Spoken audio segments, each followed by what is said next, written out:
இன்னைக்கு ட்விட்டர் வலைதளத்துல ஒரு வீடியோ வந்து பயங்கர வைரல். அது நிச்சயமா பேச வேண்டிய ஒரு சமூக பிரச்சனை. அதுலேருந்து ஒரு சின்ன ஸ்னிப்பெட் போடுறேன். பார்த்துட்டு வாங்க, பேசலாம்.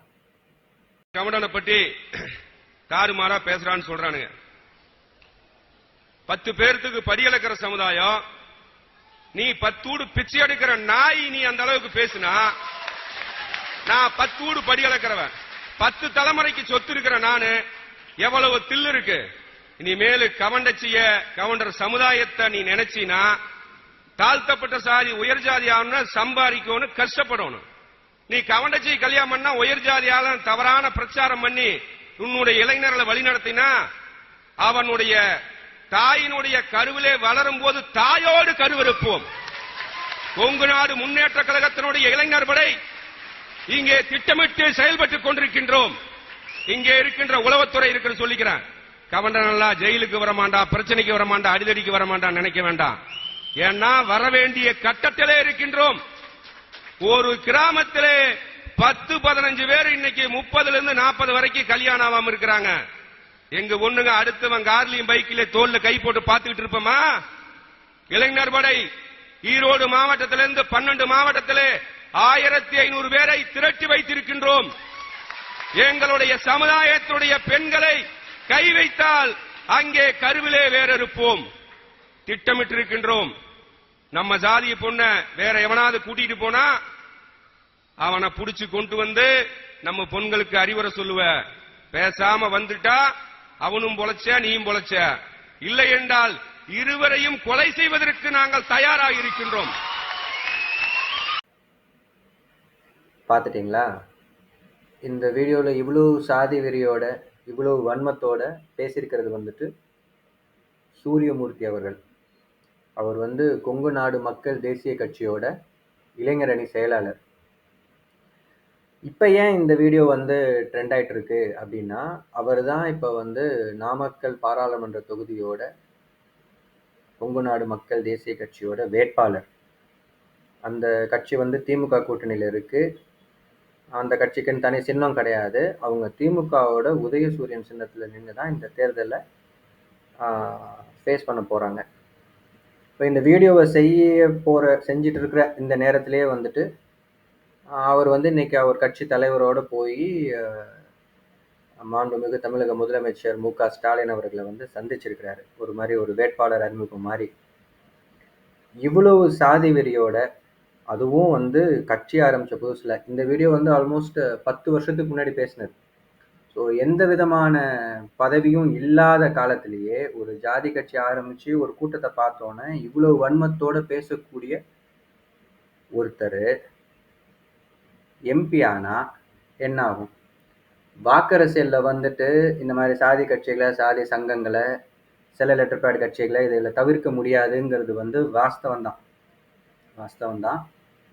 அது ஆக்சுவலாக வந்து தமிழ்நாட்டு அரசியல்லேருந்து இந்த போக்கு போகணும். ஆனால் அது மெதுவாக தான் அந்த மாற்றம் வருங்கிறதெல்லாம் எங்களால் புரிஞ்சுக்க முடியுது. ஆனால் சமூக நீதி அப்படின்னு மூச்சுக்கு 300 தடவை பேசுகிற திமுகவோட கூட்டணியில் இந்த மாதிரி ஒரு சாதிய வன்மம் கொண்ட ஒரு நபர் வந்து அவங்களோட சின்னத்தில் வந்து நிற்கிறத வந்து திமுக கட்சிக்காரங்களும் சரி, திமுக அனுதாபிகளும் சரி நிச்சயமாக ஒத்துக்க மாட்டாங்க. அவங்க ஒத்துக்கலங்கிறதுக்கு வந்துட்டு இன்னைக்கு எக்ஸ் தளத்தில் வந்துட்டு இதுக்கு இந்த செய்தி வெளியில் வந்ததுலேருந்து இந்த வீடியோவை அதிகமாக ஷேர் பண்ணிட்டு இருக்கிறது வந்துட்டு அவங்க தான். ஆக்சுவலாக ஒரு எம்பி அப்படிங்கிறது வந்துட்டு ரொம்ப ஒரு பவர்ஃபுல்லான ஒரு போஸ்ட் இல்லையா? 6 எம்எல்ஏக்கு ஈக்குவல்.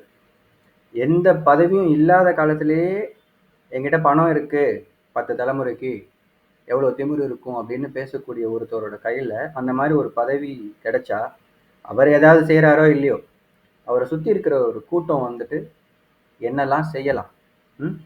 நிச்சயமாக வந்து சமூக ஒழுங்குக்கும் சமூக அமைதிக்கும் இந்த மாதிரியான ஆளுங்க வந்து பதவிக்கு வர்றது வந்து கேடாக தான் முடியும். எனக்கு அவர் ஸ்டேஜில் அப்படி பேசுகிறத கூட ஒரு வகையில் புரிஞ்சுக்க முடியுது. அதாவது எல்லா சமுதாயத்திலையும் மேல்தட்டு மக்கள் இருப்பாங்க, ஒரு க்ரீமி லேயர் இருக்கும். அதில் இருக்கிறவங்க வந்துட்டு இந்த மாதிரி ஜாதினோ இல்லை மதம்னோ இல்லை ஏதாவது ஒரு ஒரு விஷயத்த வச்சு கூட்டம் சேர்த்து அது வழியா அதிகாரத்தை பெற துடிக்கிறது வந்துட்டு நார்மலான விஷயம். அது ஒன்றும் இதுக்கு முன்னாடி பின்னாடி பார்க்காத விஷயம் கிடையாது. ஆனா கீழே இருந்து கை தட்டுறவங்க வந்து நிச்சயமா முக்காவாசி இளைஞர்கள் தான் இருப்பாங்க. கை தட்டி விசில் அடிக்கிறதுனா அது மோஸ்ட்லி இளைஞர்களாக தான் இருக்கும். இது வந்து 2024 உலகம் எங்கேயோ போயிட்டு இருக்கு.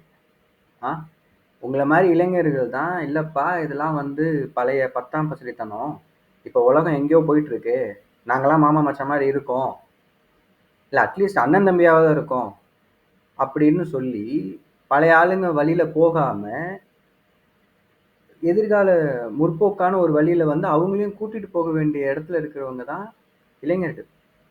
அவங்கள வந்து இப்படி இந்த காலத்துல வந்து இவ்வளவு படிப்பு இவ்வளவு இதெல்லாம் ஆனதுக்கு இந்த காலத்துல வந்து அவங்களும் அதே ஜாதி அதே மதம் இந்த மாதிரியான சாக்கடைக்குள்ளெல்லாம் இன்னும் விழுந்துட்டு இருக்காங்கிறது வந்து ஆச்சரியமா இருக்கு. இந்த வீடியோ பேசுறதுனாலயோ இல்ல இந்த திமுக அனுதாபிகளோ இல்ல கட்சிக்காரங்களோ வந்து சமூக வலைதளங்கள்ல வந்து புலம்புறதாலேயோ இந்த வேட்பாளர் மாற்றம் நடந்துருமா அப்படின்னா எனக்கே அதுல நம்பிக்கை இல்லை. ஆனா இந்த மாதிரியான ஒரு வேட்பாளருக்கு எதிராக அது இவருன்னு இல்லை, எல்லா கட்சியிலையும் இந்த மாதிரி இந்த சாதி வெறி ஊழி போனவங்க வந்துட்டு இருக்காங்க. அவங்க நல்லா பவர்ஃபுல் போஸ்ட்ல இருக்காங்க. இப்போ இந்த கண்டிப்பா எம்பி தேர்தலில் வந்துட்டு வேட்பாளர்களாகவும் நிற்பாங்க. தமிழ்நாட்டு மக்கள் வந்து கொஞ்சம் கொஞ்சமாவது இந்த சாதி மதம் இந்த மாதிரியான விஷயங்களை கடந்து இந்த கட்சி ஓகே இதெல்லாம் சொல்லுது, இந்த வேட்பாளர் இதெல்லாம் சொல்றாரு, இந்த வேட்பாளர் இதுக்கு முன்னாடி இதெல்லாம் செஞ்சிருக்காரு அப்படின்னு பார்த்து ஓட்டு போட ஆரம்பிக்கணும். அட்லீஸ்ட் இந்த 2024 தேர்தலையாவது அந்த மாற்றம் கொஞ்சம் கொஞ்சமா வரணும். இந்த வேட்பாளர் பொறுத்த வரைக்கும் நாமக்கல் தொகுதி மக்களே, நீங்க வந்து அவர் சார்ந்த சாதியாவே இருந்தாலும் இந்த மாதிரி கிரீமி லேயர்ல இருக்கிற எலைட்டான பொலிட்டீஷியன்ஸ் இந்த சாதி சங்க தலைவர்களால உங்க சாதிக்கே வந்துட்டு எந்த புண்ணியமும் இருக்காது. நீங்க கொஞ்சம் வரலாற்றை திருப்பி பார்த்தீங்கன்னா இந்த மாதிரி சாதி மதம் அப்படிங்கிற சாயம் பூசிக்கிட்டு உங்களை காப்பாற்ற வரேன்னு சொல்லிட்டு மேலே இருக்கிற எந்த ஆளுங்களாலையும் அவங்க சார்ந்த சமுதாயத்துக்கோ இல்லை அவங்க சார்ந்த மதத்துல இருக்கிற மக்களுக்குமே கூட எந்த நல்லதும் நடந்ததா வரலாறே கிடையாது. அது தமிழ்நாடு அளவுல இல்லை, உலக அளவுலயே அப்படிதான். அதனால இவர் இவ்வளோ எதிர்ப்பையும் தாண்டி அவருக்கே சீட்டு கொடுத்து அங்க நின்னா அவரை தோற்கடிக்க வேண்டியது வந்துட்டு சாதி கடந்து மதம் கடந்து கட்சி கடந்து மக்களோட கடமை. தமிழ்நாடு முதலமைச்சர் அவர்களே, நீங்க வந்து எவ்வளோ நல்ல திட்டங்கள்லாம் செய்ய ட்ரை பண்றீங்க. உங்க அப்பா ட்ரை பண்ண அனைவரும் அர்ச்சராகம் திட்டம் வந்துட்டு நீங்க கட்சி தலைவரானது காலகட்டத்தில் தான் அது வந்துச்சு. அதுக்கான சட்ட போராட்டத்தெல்லாம் நீங்க பயங்கரமா எடுத்துட்டு வந்தீங்க. தமிழ்ல வந்து அர்ச்சனை வேணும் அப்படின்னு சொல்லி இன்னைக்கு ஒரு ஃபோன் பண்ணா தமிழ்ல அர்ச்சகர் வந்து தமிழ்ல அர்ச்சனை பண்ணுவாருங்கிற அளவுக்காவது தமிழும் சரி மற்ற சாதிக்காரங்களும் சரி கோயிலுக்குள்ள போறதுக்கு, அதாவது கோயில் கருவறைக்குள்ள போறதுக்கு வழி பண்ற அளவு புரட்சிகரமான திட்டம்லாம் செய்யணும்னு நினைக்கிற முதல்வர் அவர்களே, தயவு செஞ்சு நீங்க தலையிட்டு இது வந்து அவங்களோட உட்கட்சி பிரச்சனை, இன்னொரு கட்சியில வந்து இருக்கிற வேட்பாளரை நாங்க எப்படி மாற்ற முடியும் அப்படின்னு காரணம்லாம் சொல்லாம அவர் உங்க கட்சியோட சின்னத்துல தான் நிக்கிறார்.